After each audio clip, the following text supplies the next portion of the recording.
तो friends, welcome to my channel Sahu science classes.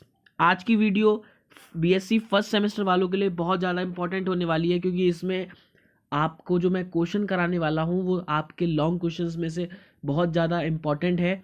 और आपको जैसा कि पता है कि 10 में से सिर्फ 3 क्वेश्चन करने होंगे आपको बीएससी फर्स्ट ईयर सेमेस्टर के एग्ज़ाम में। तो 10 क्वेश्चन में से सिर्फ 3 लॉन्ग करने होंगे आपको। तो लेट्स सी क्या ये वाला क्वेश्चन भी आपका इसमें फंस सकता है, क्योंकि ये बहुत ज़्यादा इंपॉर्टेंट क्वेश्चन है। F इजिकल्स to minus grad U और कर्ल एफ इजिकल्स टू जीरो। तो आइए सबसे पहले स्थितिज ऊर्जा को जान लेते हैं, उसके बाद में हम आगे क्वेश्चन पे बढ़ेंगे। स्थितिज ऊर्जा क्या होती है? किसी पिंड में अपनी स्थिति के कारण विद्यमान ऊर्जा को स्थितिज ऊर्जा कहते हैं। भाई, किसी भी पिंड में उसकी स्थिति के कारण जो ऊर्जा निहित रहती है, समाई हुई रहती है, उसके अंदर जो होती है वो क्या होती है? विद्यमान रहती है। उस ऊर्जा को क्या कहते हैं? स्थितिज ऊर्जा कहते हैं। जैसे चाबी वाली घड़ी में चाबी भरी हुई कमानी घड़ी को चलाने की क्षमता रखती है ना। हम उसमें चाबी भर के रख देते हैं, तो वो हम जब चला रहे होते हैं तो वो गतिज ऊर्जा में होती है। लेकिन हम जब उसको स्टॉप कर देते हैं तो वो जो गतिज ऊर्जा थी वो स्थितिज ऊर्जा के रूप में स्टोर हो जाती है उसमें। ठीक है, स्थितिज ऊर्जा के रूप में स्टोर हो जाती है, क्योंकि हम जानते हैं कि ऊर्जा ऊर्जा संरक्षण के नियम के अनुसार ऊर्जा को ना तो स्पष्ट नष्ट किया जा सकता है और ना ही उसको उत्पन्न किया जा सकता है।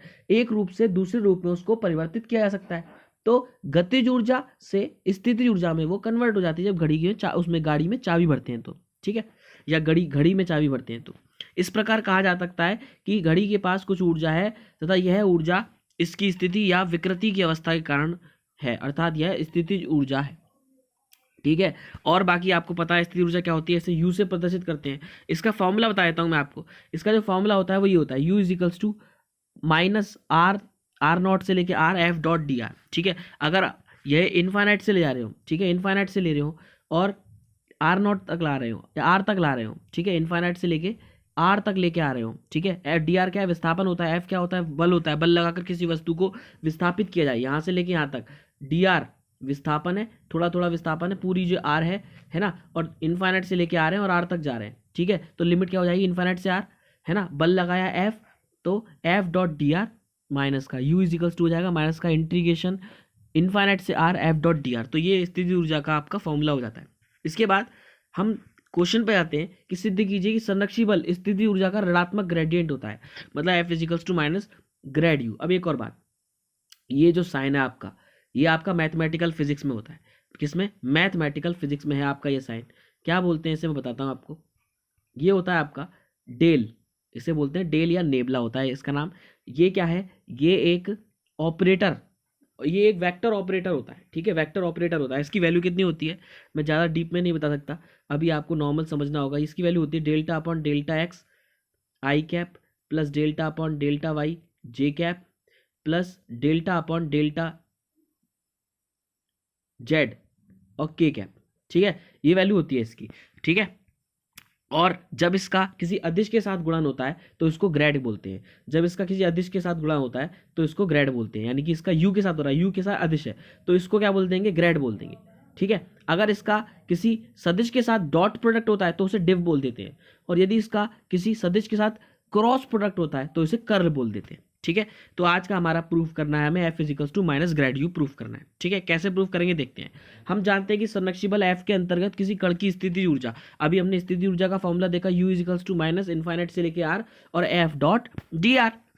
एफ तथा डी आर के मान कार्तीय घटकों के पदों में निम्नलिखित होते हैं। भाई एफ की बात करें हम, देखो देखो ये एक कार्तीय घटक कौन कौन से होते हैं? 1 2 और 3, यानी कि एक्स वाई और जेड। यहाँ होता है आई, यहाँ होता है जे और यहाँ होता है के। तो यदि एफ को ले जाए बीच में कहीं, एफ को ले जाए तो उसके घटक कहाँ होंगे? इधर क्या हो जाएगा? इधर हो जाएगा एफ एक्स आई कैप, इधर हो जाएगा, इधर वाई की डायरेक्शन में हो जाएगा एफ वाई जे कैप, और इधर हो जाएगा एफ जेड के कैप। ठीक है, तो आपका एफ वेक्टर इजिकल्स टू हो गया I F X J cap F Y और के एफ जेड। ठीक है, 3 इसके वो हो गए।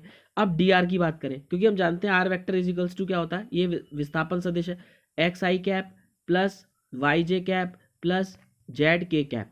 तो यदि हमें डी आर चाहिए तो डिफेंशन कर देंगे दोनों तरफ, तो ये हो जाएगा D x I cap plus D Y J cap plus D Z K cap, ये हो जाएगा। तो डी आर वेक्टर बराबर हो गया I D X plus J D Y plus K D Z. अब इन दोनों का हमें मल्टीप्लाई करना है। इसमें देखो ऊपर क्या है? एफ डॉट डी आर है, तो हमें एफ और डॉट डी आर करना है, तो इसलिए हमने पहले एफ और डी आर निकाल लिया। अब इन दोनों का डॉट प्रोडक्ट कर लेंगे, जब डॉट प्रोडक्ट करेंगे तो आपको पता है आई वाले का आई वाले के साथ, जे वाले का जे वाले के साथ और के वाले का के वाले के साथ कर देंगे। तो ये हो जाएगा F X D X F Y D Y plus F Z D Z, इतना हो गया। अतः कण की स्थिति ऊर्जा क्या हो जाएगी, इसकी वैल्यू रख देंगे एफ डॉट डी आर की, एफ डॉट डी आर की वैल्यू इस फॉर्मूले में रख देंगे, है ना। तो क्या हो जाएगा, u is equals to minus infinite से लेके r और F X D X plus F Y D Y plus F Z D Z हो जाएगा, है ना। अब देखो माइनस का अंदर मल्टीप्लाई कर दिया तो minus F X D X minus F Y D Y और minus F Z D Z, ठीक है। बहुत ही सिंपल है। इस समीकरण का क्रमशः एक्स वाई जेड के सापेक्ष आंशिक अवकलन करना है आपको। जब आंशिक अवकलन करते हैं तो क्या होता है कि एक्स के रेस्पेक्ट में यदि करेंगे तो वाई और जेड वाली संख्या जीरो हो जाएंगी, और y के रेस्पेक्ट में करेंगे तो x और z कांस्टेंट की तरह बिहेव करेंगे, और कांस्टेंट भी जीरो, कांस्टेंट का डिफरेंशिएशन जीरो होता है। तो देखो जब हमने पार्शियल डिफरेंशिएशन में कैसा साइन आता है, पार्शियल डिफरेंशिएशन में ये साइन आता है डेल्टा वाला, ठीक है, delta U upon delta x, x के रेस्पेक्ट में करा। जब एक्स के रेस्पेक्ट में करोगे तो देखो ये जीरो हो जाएगा, ये जीरो हो जाएगा, क्या बचेगा आपका इंटीग्रेशन एफ एक्स बचेगा और माइनस का एफ एक्स बचेगा, क्योंकि डी एक्स तो कट जाएगा, तो ये बचेगा माइनस का एफ एक्स। ऐसी वाई के रेस्पेक्ट में करेंगे तो माइनस का एफ वाई बचेगा, और जेड के रेस्पेक्ट में करेंगे तो माइनस का जेड एफ जेड बचेगा, ठीक है। उसके बाद हमने देखा यदि एफ एक्स की वैल्यू यहाँ से निकालें तो माइनस को उधर भेज सकते हैं, तो F X is equals to minus delta U upon delta X, F Y is equals to minus delta U upon delta Y, और F Z is equals to minus delta U upon delta Z. ये हो जाएगा भाई आपका। अब इसको ये हमने ऊपर निकाला था F is equals to I F X plus J F Y plus K Z K F Z, इसकी वैल्यू रख देंगे एफ एक्स की, एफ वाई की और एफ जेड की, इसमें वैल्यू रख देंगे। जब वैल्यू रख देंगे तो कुछ ऐसा हो जाएगा, ये जब वैल्यू रख देंगे तो कुछ ऐसा हो जाएगा, माइनस का I delta U upon delta X, ये और ये, इसकी हमने वैल्यू रख दी F X F Y F Z की। माइनस कॉमन ले लेंगे, जब माइनस कॉमन ले लेंगे और यू को बाहर निकाल लेंगे, सब में से यू को बाहर निकाल लेंगे ऐसे, तो ये हमारा डेल बचेगा। मैं बताता स्टार्टिंग में डेल्टा की वैल्यू ये होती है, ठीक है। तो जब डेल्टा की वैल्यू ये होती है तो इसकी जगह पे क्या आ जाएगा, डेल्टा आ जाएगा, डेल्टा। तो हमने देखा कि जब यू क्या है, अदिश राशि है, तो डेल्टा का इस यू के साथ जब मल्टीप्लाई हो रहा है, ठीक है, इसकी वैल्यू क्या, ये डेल्टा भाई इसकी जगह पे आया, डेल्टा क्या है इसकी जगह पे आया। ये पूरा आपको कंसेप्ट पढ़ना पड़ेगा, अभी मैं आपको शॉर्टकट में समझा रहा हूँ कि ये किसकी वैल्यू होती है, डेल्टा की वैल्यू होती है, जो कि एक वेक्टर ऑपरेटर होता है, ठीक है। इसमें यू लगा देंगे तो यू को ये ऑपरेट कर देगा, वाई वी लगा देंगे तो वी को ऑपरेट कर देगा, तो इस तरीके से ये ऑपरेटर होता है।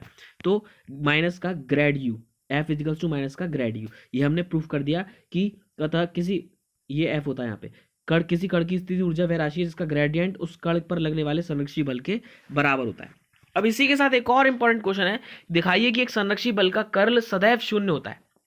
अब कर्ल की बात की गई, मैंने आपको बताया कर्ल कब आता है, कर्ल ये भी कर्ल डेल के साथ ही लगता है, लेकिन बस जिस राशि के साथ हो रहा होगा डेल लगा होगा वो कैसी होगी, सदिश होगी, और उसके साथ उसका क्रॉस प्रोडक्ट हो रहा होगा।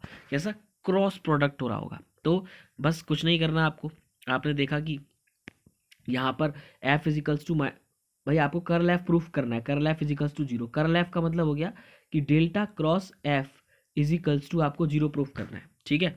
तो डेल्टा क्रॉस एफ, देखो कर्ल एफ बराबर क्या हो गया, डेल्टा क्रॉस एफ हो गया। यही वाली बात मैंने बोली। यहाँ पे आपको क्या करना है, यहाँ पे वैल्यू रख देनी है। वैल्यू किसकी रख देनी है, एफ की। एफ इजिकल्स टू था माइनस ग्रेड यू। जब माइनस ग्रेड यू होता है तो आपने देखा कि ये डेल्टा हो गया और ये माइनस का डेल्टा यू हो गया, ठीक है। तो अब माइनस को तो बाहर रहने दो, हम डेल्टा की वैल्यू, डेल्टा बराबर जानते हैं क्या होता है, डेल्टा बराबर delta upon delta X I cap plus delta upon delta Y J cap plus delta upon delta Z K cap होता है। तो देखो जब क्रॉस प्रोडक्ट करते हैं तो आई जे के ऊपर लिख देते हैं, ये तो आपको पता होगा, 11th में पढ़ चुके हैं।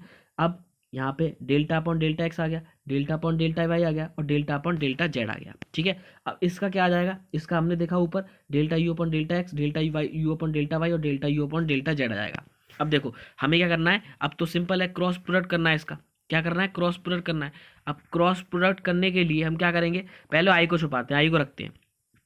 जब आई को रखेंगे तो देखो इसको छुपा देंगे और इसको छुपा देंगे, इसका मल्टीप्लाई माइनस इसका मल्टीप्लाई, ऐसे तो करेंगे, इसका मल्टीप्लाई माइनस इसका मल्टीप्लाई। तो देखो क्या हो जाएगा, ये ऊपर तो डेल्टा स्क्वायर यू हो जाएगा, है ना, और नीचे delta Y into delta Z हो जाएगा, माइनस डेल्टा स्क्वायर यू ऊपर हो जाएगा, इन दोनों का मल्टीप्लाई करेंगे, और नीचे डेल्टा जेड डेल्टा हो जाएगा। अब ये क्या हो, ये कटते जाएंगे, जैसे आप मल्टीप्लाई करोगे सब कटते जाएंगे, और आंसर कितना, और ये सब जीरो हो जाएंगे, ठीक है। तो आप देखेंगे कि कर्ल एफ जो होगा, एक संरक्षी बल के कर्ल का मान शून्य होता है, तो कर्ल एफ जो निकल के आएगा वो जीरो निकल के आएगा। तो ये एक पूरा लॉन्ग क्वेश्चन बन सकता है, F इजिकल्स to minus grad U और कर्ल एफ इजिकल्स टू जीरो। तो ये आपको आई होप वीडियो समझ में आई हो, अच्छी लगी हो। अगर नहीं समझ में आई हो तो कमेंट करिएगा, मैं आपको बता दूंगा। तो प्लीज़ चैनल पर नए हैं तो चैनल को सब्सक्राइब कीजिएगा और चैनल पर बने रहिएगा। नेक्स्ट वीडियो में बहुत जल्दी मुलाकात होगी, तो गुड बाय गाइज।